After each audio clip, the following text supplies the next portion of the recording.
hindi maganda yung ginawa mo, vice ganda. Dapat sa'yo, i-boycott lahat ng in-endorse mo. Ngayon, McDo, hindi mo mapapakain sa McDo. Never. Kahit sa anak ko, sinasabi niya, ma, mag-McDo. Hindi anak, wag muna. I-boycott muna natin ang McDo. Bakit? Respeto na lang sa naging dating Pangulo ng ating bansa. Tsaka hindi basta joke yung ginawa niyang yun. 80 years old, nasa The Hague, Netherlands. So, anong ginawa? Sinabihan niya pa na ang pag-jet ski daw, free daw sa mga Duterte at hindi daw yung free sa mga Pinklawan at saka mga Pulangaw. Anong ibig sabihin niya doon? Hindi pwedeng ganun. Kasi siya, hindi porke komedyante ka, gagawin mo ng gusto mo, ilagay mo rin ang pagkakomedyante mo sa lugar. Hindi yung basta ka mag-joke na alam mo, 80 years old, matanda na yun. Irespeto naman natin yung naging Pangulo ng ating Pilipinas yun. At hindi dapat na ginagawa mo yan. Ikaw, Vice Ganda, hindi mo ba alam? Ang dami na bumabati ko sa'yo. Hindi mo ba lang si Christy Fermin, anong ginawa sa'yo? O anong mukha mo daw? Yung daw ang pagkatao mo. Sino pa ba? Si Abby Biduya. Anong sabi niya? Depende. Kung ikaw ay mag-joke, ayusin mo at ilagay mo sa lugar, irespeto mo ang dapat irespeto. Yun lang yun. At saka ano pa yung ginawa? At saka eto talaga. Kaya niya ginawa yan. Sabi, ayon, hindi umano. Yung daw concert mo ay nagplakda, hindi kumita. Kaya siguro, gumawa kayo na eksena na alam nyo ng kakagatin ng sambayan ng Pilipino dahil yan yung magandang itapik ninyo. Pero, hindi maganda yung ginawa mo, Vice Ganda. Dapat sa'yo, i-boycott lahat ng in-endorse mo. Ngayon, McDo, hindi mo mapapakain sa McDo. Never. Kahit sa anak ko, sinasabi niya, ma, mag-McDo. Hindi anak, wag muna. I-boycott muna natin ang McDo. Bakit? Kasi sa ginawa ni Vice Ganda na, yoka ba? O yan ha, hindi ko sinasabing diretsong yoka ba lang yun ha. Yan ang sinasabi ko sa iyo, Vice Ganda. Isipin mo kung ikaw ay makakasakit ng damdamin ng bawat Pilipino. Alam niyo, matanda na yun. Naging Pangulo, hindi niyo irerespeto. Si Charo Santos nga, nagsalita na eh. Anong sabi? Hindi lang mga sikat na personalidad ang nagkokomento about sa ginawa mo. At tuwang-tuwa ka pa ha? Tuwang-tuwa ka pa sa ginawa mo. Kung ako sa'yo, lahat na nag-endorse kay Vice Ganda at kumukuha sa kanya ngayon, huwag na, itigil nyo na. Kasi alam nyo kung bakit, hindi siya magandang ihemplo bilang isang endorser. Huwag mong sabihin sikat ka. Hindi lahat ng sikat ay pwede mo nang gawin ang ginagawa mo. Hindi mo ba alam? Eto pang isa ha, na si Bibi Gandang Hari, nagsalita na sa kanya. Alam sabi niya, karma is real. Ang gaba ay hindi magsaba. Ito palang ginawa niya kay Bibi Gandang Hari, kay dating Rostom Padilla.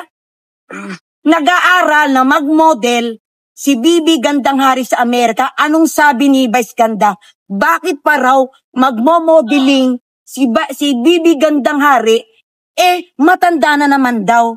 Ang pagmo-model, hindi sa matanda yan. Alam nyo ba yan? Kung hilig mo talaga at passion mo yan, wala sa matanda, wala sa bata, basta kaya mo mag-model. Kaya tinan mo, gumanti si Bibi Gandang Hari, nag-comment din siya. Nag-comment din siya. At saka take notes, eto pa yung isa, di ba? Si Atty. Marcoleta, hindi at alam ni Atty. Marcoleta na tinira siya. Kaya ngayon, bumuwelta si Atty. Marcoleta din sa kanya. Na sabi niya, hindi ko alam na pala ako, kasama pala ako doon sa pagbibiro mong yan. Pero dapat hindi mo ginawa yon. Hindi ibig sabihin, igalang mo sila dahil nasa gobyerno. Hindi. Ilagay mo sa tamang lugar ang pagjojoke mo, Vice Ganda.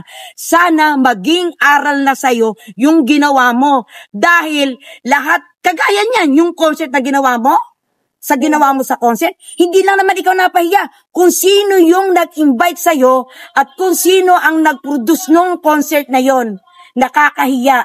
At saka take note meron pa akong isang nalaman na yung palang kanyang pinagtatrabahon ngayon. Alam nyo na kung sino. Doon pala ang may-ari ng istasyon na yon ay si Tambaluslos. Kaya yon, himod siya kung anong iutos, sinusunod naman niya na alam niya na mali at hindi dapat i-joke yon. Depende yan sa pag-joke. Huwag niyo i-joke yung mga ganong issue. Hindi pwede yun. Dahil si Tatay Digong ay napakaganda ang ginawa niya sa bayan natin. Hindi siya nagpayaman. Inalay niya ang sarili niya para lang sa ikagaganda ng bayan natin. Pero ang ginawa ninyo, yan ang igaganti niyo. Noong 2016 yan, Vice Ganda, di ba? Ikaw pa nga ang ikaw pa nga nag-endorse kay Tatay Digong. In-endorse mo yan bilang isang tumatakbong pagkapangulo ng 2016. Pero ngayon, anong ginawa mo? Dahil ba sa ikaw ay nakakapit? Kung sino may-ari ng iyong pinagtatrabaho ngayon? Huwag ganon. Ilagay mo ang sarili mo. Ilagay mo ang sarili mo kung saan ka. Hindi lahat ng panahon ay ikaw ikatutuwaan. Hindi ganon, Vice Ganda. Dapat maging aral na sa'yo yan. Hindi ka dapat kung anong sinasabi sa'yo susundin mo. Minsan, umayaw ka din. Dahil ba sa pera? Kaya ka nagkakaganyan? Na kahit na ikasasakit ng damdamin ng bawat Pilipino, ganyan ang gagawin mo. Hindi ganon, Vice Ganda. Huwag ganon. At saka take note, ha? Napakaraming picture niyan sa mga Duterte. Oo. Kay Inday Sara, may picture, nagpa-picture pa yan. Kay Baste, kay Kitty, lalo na kay Tatay Digong. Lahat ng Duterte, nagpa-picture pa siya. At proud na proud pa siya noong 2016, ha? Talagang in-endorse pa niya bilang Pangulo si Tatay Digong. At take note, si Tatay Digong ay na-invite niya pa sa kanyang talk show. Nagtawanan pa nga sila doon At pinupuri pa ni Tatay Digong siya. Tapos, silang dalawa, nung time ng nagdasasyon na yun nagkasundo nga siya, tuwang-tuwa nga siya sa ginawa ni Tatay Digong. Tapos ngayon, bakit na iba ang ihip ng hangin? Diba? Kung makikita nyo ngayon sa social media, pinuputakti siya ng pagbabati ko sa kanya. Alam mo ang payo ko sa'yo, Vice Ganda? Para mabanumbalik ang tiwala sa'yo ng mga followers mo at ng sambayan ng Pilipino, ay mag-sorry ka, magpakumbaba ka, dahil sa mali ang ginawa mo, maling-mali talaga ang ginawa mo, bilang isang naging Pangulo ng Pilipinas. Igalang natin yun. Kung wala kang galang doon, ibig sabihin, wala ka rin galang sa mga magulang mo. Yun lang yun. Tapos, wala na. Okay, isa na lang. Ano masasabi mo dun sa sinabi ni Marcolita, ni Senador Marcolita, na napakawalang hiya daw nitong si Vice Ganda? Yung sinabi ni Atty. Marcolita na napakawalang hiya, totoo naman sumasalamin sa mukha niya Sumasalamin sa mukha niya kung anong pagkatao niya. Hindi yan masasabi ng isang attorney na kagaya ni Atty. Marcolita na sobrang talino, na hindi mo yan mapaglalangan pagdating sa batas. Hindi niya masasabi kung hindi talaga walang hiya si Vice Ganda. Tapos, ano masasabi mo dun sa, ma'am?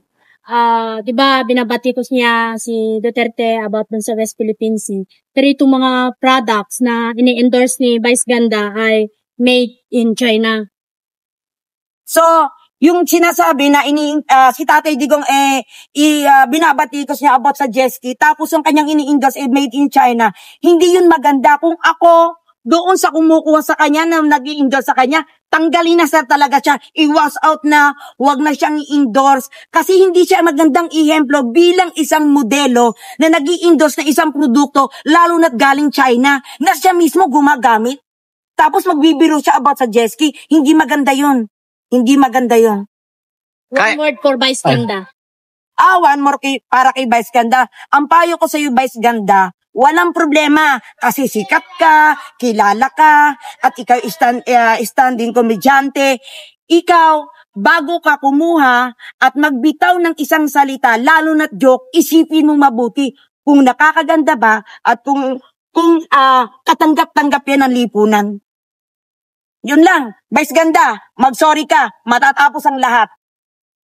Paano yun, ma'am? Sinabi niya na ayaw niyang mag-sorry.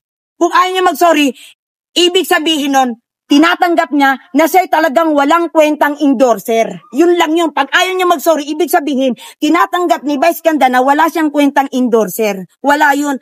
At hindi siya pwedeng alam mo yun, hindi siya pwedeng maging modelo ng endorser kung hindi siya mag-sorry. Kasi mali nga ang ginawa niya, as in mali. Mali talaga. Isa na lang. Ano yung masasabi mo dito para kay Congressman Chua? Wasak na yung 19 million di umano eh. O, ayan o. Last lang, konti lang, kahit konti lang. Kahit konti lang ha, o sige. Ang suggest ko lang at ang payo ko dito, alam mo, Congressman Chua, yung 19 million di umano na nagastos dito, sana, eto ngayon nakita nyo, bulbus na, wala na, nasa ground zero na. Sana ipinamigay nyo na lang sa constituent nyo, lalo na sa mga elderly, senior citizen, mga walang trabaho, single mom, single father. Napakarami pong pwede nyo tulungan. Pero itong ginawa nyo dito sa 19 million na to, hindi ito maganda. Isinayang. Sinayang natin. Okay, walang problema. Magpa-project tayo, magpatayo tayo ng barangay. Doon sa legal, wag dito sa bangketa, na itong bangketang ito ay daanan ng kababayan natin. Lalo na't itong mga taga barangay 313. Now, itong barangay na to, 313 na to, hindi naman dito tinayo sa 313. Talagang itong 313 barangay na to ay itinayo sa barangay 314 na hindi nakaganda dahil tinakpan po ang Arellano High School. So ngayon makikita nyo na ang Arellano High School, kita na, may liwanag na. May ventilation, may liwanag, makakapag-aral ng mga estudyante. Correct. At makakapagturo ng mga teacher. Correct. Sumigaw ng mga estudyante, may signal na doon sa lobby. Ama na, ilang minuto na. Okay na.